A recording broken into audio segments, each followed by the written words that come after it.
August रोजी इथे सेवा मेडिकल अँड चॅरिटेबल सोसायटी तर्फे एक मेडिकल शिबिर लावण्यात आलेलं आहे। त्यामध्ये नाशिकचे मानवता हॉस्पिटल जे कर्करोगसाठी स्पेशलिस्ट आहे ते आणि मालेगावचे जाहीद रब्बानी जे जेडक रब्बानी हॉस्पिटल ते पण इथे आपली सुविधा द्यायला उपलब्ध झाले आणि त्यांचं चांगलं कार्य चालू आहे।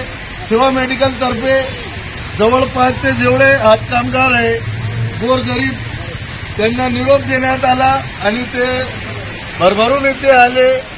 त्याचबाबत आज आपण इथले नगरसेवकांचा सगळे चर्चा करतोय तर काय काय सुविधा इथे उपलब्ध आहे। अस्सलामुअलैकुम, नमस्ते।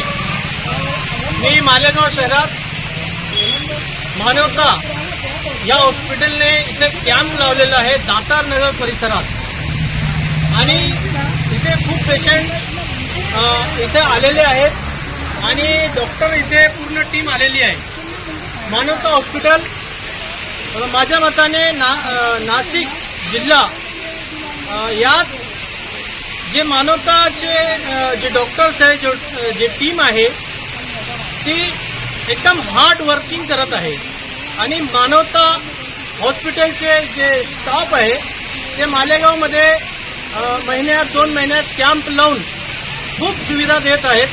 मी त्यांना आमच्या मालेगाव शहरातर्फे त्यांचं हार्दिक अभिनंदन करतोय, कारण की मालेगाव शहरामध्ये पॉवरलूम असल्यामुळे इथे जे काम होतात ते खूप कमी दर्जात होतात आणि पैशांबद्दल इथले जे लोक आहेत ते खूप गरिबी सतेमध्ये लोक असतात, यांच्याकडे इलाजासाठी पैसे नसतात।